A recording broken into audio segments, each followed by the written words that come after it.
My boyfriend brought a folder to my apartment and said, "Read this before you react." Then I saw he wanted 18% of my future income. He called it love. My hands started shaking when I found the divorce clause.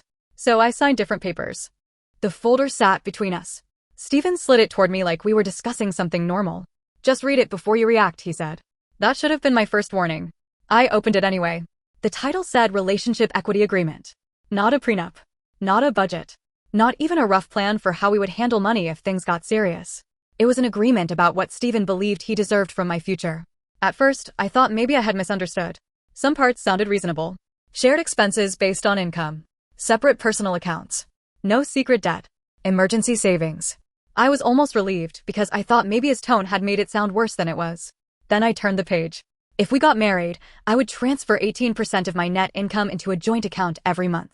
Steven called it a relationship equity fund. If we divorced, he would keep half of everything in that account, no matter why the marriage ended. And if I was still the higher earner after separation, I would pay him 8% of my annual income for 3 years. I read it twice because my brain refused to accept what I was seeing. "Is this serious?" I asked. Steven looked offended, like I had failed some test. "You're reacting emotionally before understanding the concept." Something in me went cold. We had been together 8 months. Not 8 years. 8 months. He hadn't helped me build my life. He hadn't carried me through school, debt, grief, failure, or anything that shaped who I was. He had been there for dinners, a few stressful weeks, one family barbecue, and one weekend when I was sick. And I cared about him. That was the problem. If I didn't, I would have closed the folder and told him to leave.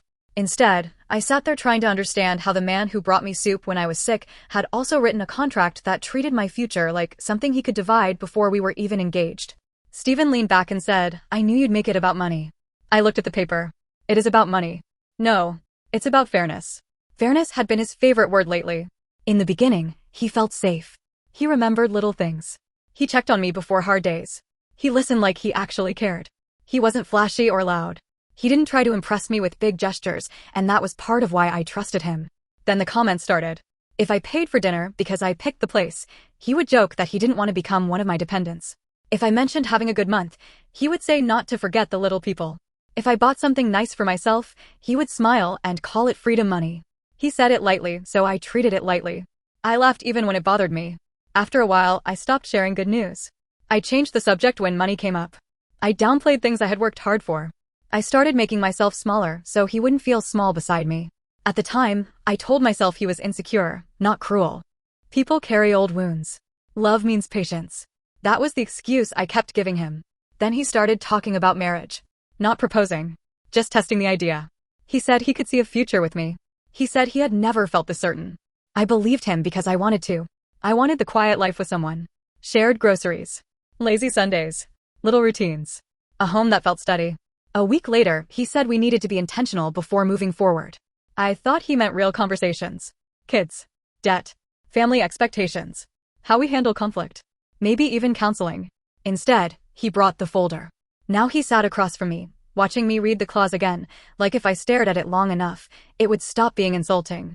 I asked, "Why would I owe you part of my income after divorce?" He sighed. "Because if I support you emotionally while you keep growing, I deserve protection too." Protection from what? From being disposable. That word hit harder than it should have. For 1 second, I softened. I saw the hurt in his face and wondered if maybe he was scared. Maybe he had convinced himself this was how he asked for security. Maybe he didn't realize how bad it sounded. Then I looked back at the folder. The numbers were too neat. The language was too careful. This wasn't fear blurted out in a vulnerable moment. This was planned. I said, "You've known me 8 months. Time isn't the only measure of commitment." "No, but it matters when you're asking for a claim on my income." His jaw tightened. "You keep saying claim like I'm trying to take something. What would you call it?" "Partnership." I asked what would happen if I lost my income. He said we would adjust. I asked what would happen if we had kids and I stayed home for a while. He said that was different because then he would be providing. I asked if he would sign the same agreement if he became the higher earner. He paused too long. Finally, he said, "I would never make you feel like you had to ask." It sounded warm, but it was empty. "That's not an answer," I said. He rubbed his face like I was exhausting him. "You're turning this into a fight. You brought me a divorce clause before giving me a ring. That's exactly why we need this. You're already making it adversarial." I told him I wouldn't sign anything without a lawyer. His expression changed. "A lawyer would poison this," he said. "No. A lawyer would explain what this actually means." "I'm explaining it." You're asking me to trust your explanation of a document that benefits you. He looked at me like I had slapped him. The rest of the night was tense. He didn't yell. He didn't slam anything. He just kept turning the conversation back to my lack of trust, my fear of vulnerability, and my need for control. By the time he left, the folder was still on my table. He didn't take it with him. I think he wanted me to sit with it and feel guilty. I did sit with it. But guilt wasn't the only thing that showed up. The next morning, I read the agreement again with a clearer head. It was worse when I wasn't shocked. The wording made it sound mutual, but every serious benefit leaned toward him. The account would be joint, but mostly funded by me. The divorce clause protected him, but didn't clearly protect me. The agreement talked about emotional labor like it could be measured against my paycheck, but said nothing about betrayal, lying, debt, or why the marriage ended. It didn't feel like security. It felt like a trap with polite wording. Stephen texted before noon. Did you think about it? I stared at the message before answering. Yes. I'm not comfortable with it. He sent a long paragraph about disappointment. Then another about how men are never allowed to need reassurance. Then a link about divorce being unfair to lower-earning spouses. Then a voice message. When I finally listened, his voice was calm. I'm not your enemy, Laura. I'm trying to build something stable with you. But if every request for fairness feels like an attack, I don't know what to do with that. I hated how reasonable he sounded. That was the most confusing part. He wasn't insulting me yet. He sounded hurt, mature, and patient. For a few hours, I wondered if I was the problem. I called my sister, Michelle. I barely finished explaining before she said, absolutely not. You didn't even hear the whole thing. I heard enough. He says it's about feeling safe. Then he can talk about feelings without asking for 18% of your income. I told her maybe I was being cold. Maybe I didn't understand what it felt like to earn less in a relationship. Michelle got quiet, then said, Laura, if he wanted fairness, he would have asked to talk. He handed you paperwork. That stayed with me.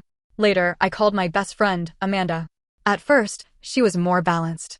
She said maybe Stephen had used bad wording. Maybe he was insecure. Maybe it could be fixed if we slowed down and involved someone neutral. I wanted that version to be true. Then I sent her photos of the agreement. She called me back immediately. Oh, she said. Just that. Oh. I asked what? This isn't clumsy, she said. This is specific. That was when I started crying. Amanda told me not to let him make this about whether I loved him. This was about what he asked me to sign. The next day, I brought the folder to my mother, Carol. I needed someone older than me to look at it. Someone who had lived through marriage, bills, sacrifice, divorce, and all the things people pretend love magically solves. She read every page slowly. When she finished, she closed the folder and put both hands on top of it. Then she said, a man who counts your money before he buys a ring is not confused. He is shopping. I hated how much that landed. Because once she said it, I couldn't unsee it. I started remembering things differently. On our third date, Stephen asked what a normal financial year looked like for me. At the time, I thought he was curious. A month later, he asked if my income was mostly salary or bonuses. I thought he was trying to understand my stress. Then came more questions. Retirement savings. Rent.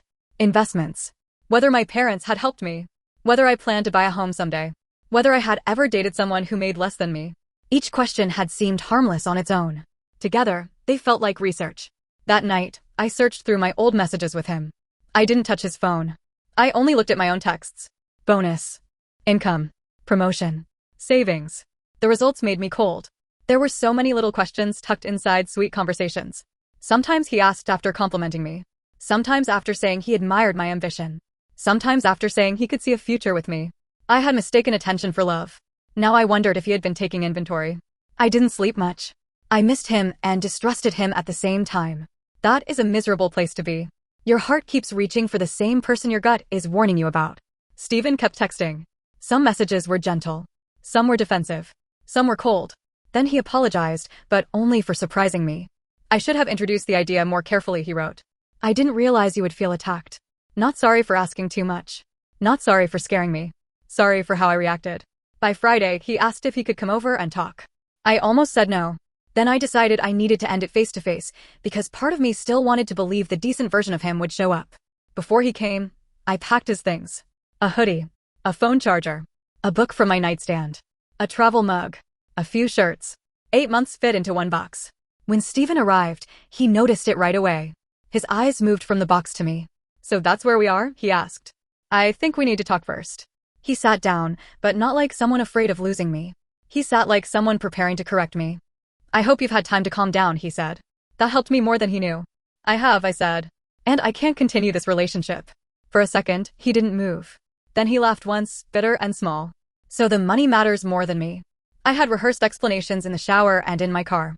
I had speeches ready about trust, timing, fairness, and pressure. But in that moment, I only said no. The money showed me something about you. His face hardened. He told me I wanted a man I could look down on. He said women like me loved independence until it was time to build a family. He said I would end up alone because I treated love like a business deal. That almost made me respond. Because he was the one who brought paperwork. He was the one who put percentages on the table.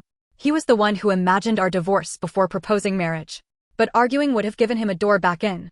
If I argued, he could twist the argument. If I cried, he could call me unstable. If I apologized, he could make the breakup my fault. So I stayed calm. He said, "You're really not going to fight for us?" "I already did," I said. "Just not the way you wanted." He stood up. His chair scraped the floor. He looked at the box and shook his head. "You'll regret this." Maybe he meant I would miss him. Maybe he meant nobody else would love me. Maybe he meant I would learn some lesson later. I just said, okay. That made him angrier than anything else. He took the box and left. The second the door closed, I locked it. Then I sat on the floor and cried until I felt empty. I wish I could say I felt powerful. I didn't. I felt stupid. I felt hollow. I felt like I had escaped something and lost something at the same time. People don't talk enough about how grief can still happen when you make the right choice. I missed the good parts immediately. The coffee he brought me. The little jokes. The boring errands that felt warmer with him there. But every time I softened, I saw the folder. The 18%. The divorce clause. The 3 years of payments. The way he had written himself into my future earnings like love gave him ownership. A few days later, Stephen posted something vague online about modern relationships and selfish independence. He didn't name me, but people knew. Then the messages started. Brian reached out first. He said Stephen was devastated. He said I had blindsided him. He said couples work through money issues instead of throwing away relationships over one uncomfortable conversation. I didn't explain everything. I only said, he asked me to sign a financial agreement that gave him part of my income after divorce. Brian took longer to reply after that. Finally, he wrote, I didn't know that part. Of course he didn't. Stephen had told people the version where he asked for fairness and I was too selfish to consider it. Amanda told me not to chase every rumor. She said the people who wanted the truth would ask, and the people who wanted drama would twist it anyway. I tried to listen. Then Stephanie messaged me. We weren't close. She was more Stephen's friend than mine, so I almost ignored it. Her message said, did Stephen ask you to sign something about money? I stared at my phone. Then I wrote, why? She said, because Rebecca said he tried something similar before. Not as formal, but similar. My hands went cold. Rebecca was Stephen's ex. I only knew his version. According to him, she was jealous, immature, bad with money, and unable to handle an adult relationship. I had believed him. Stephanie asked if she could give Rebecca my number. I said yes. Rebecca called that night. Her voice was nervous. She said she didn't want drama, but she wished someone had warned her. Then she told me what happened. Stephen never gave her a printed contract, but toward the end of their relationship, he started talking about shared sacrifice. He said if they moved in together, she should put money into an account he could access because he was better at planning. If she got promoted, they needed an agreement so he wouldn't be left behind. When she hesitated, he accused her of not valuing him. Then Rebecca said the sentence that made my chest hurt. He made it sound like saying no meant I didn't love him. That was exactly it. That was the trick. Not a demand. A test. Not control. Fairness. Not entitlement. Fear. And if you questioned it, you became the cruel one. I asked why she never told anyone. She gave a sad little laugh and said, because I thought maybe I was stupid. And because he got to people first. After we hung up, I sat in the dark for a long time. I wasn't sad anymore. I was angry. The next morning, I made copies of everything. The agreement. The texts. The messages where he pressured me. Not because I wanted revenge, but because I was done being the only person quietly carrying the truth. When Brian messaged again asking if I would meet Stephen with friends present, I sent one photo of the divorce clause. Just one. He didn't reply for 2 days. Then he wrote, I'm sorry. I didn't understand. That was enough. I didn't post a public rant. I didn't tag Stephen. I didn't try to destroy him. But when mutual friends asked, I told the truth plainly. He asked for 18% of my net income if we married. He wanted post-divorce payments if I stayed the higher earner. He didn't want a lawyer involved. He had pressured someone before. That was all. The truth did more damage than any dramatic speech could have. Stephen stopped posting about selfish independence after that. A few people quietly pulled back from him. Stephanie apologized for not saying something sooner. Rebecca and I exchanged a few more messages, mostly the kind women send when they realize they were both made to feel crazy by the same man. A week later, Steven emailed me. The subject line was closure. I almost deleted it. Then I opened it because I wanted to know which version of him would appear. He said I had made him sound like a gold digger. He said all he wanted was security. He said one day I would understand how hard it was for men to be vulnerable. For once, I didn't feel the need to comfort him. I replied with 2 sentences. If security requires me to ignore my own instincts, it is not love. I hope you get help before you ask another woman to prove herself with money. Then I blocked him. That was the paper I signed instead. Not a contract. Not a revenge plan. Just the quiet paperwork of removing someone from my life. Blocked number. Changed passwords. Updated emergency contact. New locks, because I didn't want to wonder if he still had access to anything. Just done. The folder is still in my closet. I don't know why I kept it. Maybe as proof. Maybe as a reminder. Maybe because part of me still needs to see the words when I start missing the version of him I thought was real. Some nights, I still wonder if I was too harsh. That is the part one hate admitting. Because I do believe relationships should protect both people. I believe lower-earning partners can be vulnerable. I believe marriage should include honest conversations about money, sacrifice, and what happens if life changes. But that was not what Steven gave me. He gave me a contract before a commitment. He gave me percentages before trust. He gave me guilt and called it fairness. And maybe the worst part is that I almost believed him. I almost apologized for feeling scared. I almost negotiated with a man who had already written himself into the ending of a marriage he had not even asked me to start. Now my home is quiet again. His things are gone. The kitchen table is clear. I drink my coffee there in the mornings, and sometimes the empty chair across from me still makes me sad. But underneath the sadness, there is relief. Not loud. Not victorious. Just steady. The kind of relief that comes when your body finally understands it doesn't have to explain danger to someone who brought it into your home. Maybe I didn't win. Maybe nobody wins when love turns into a negotiation you never agreed to.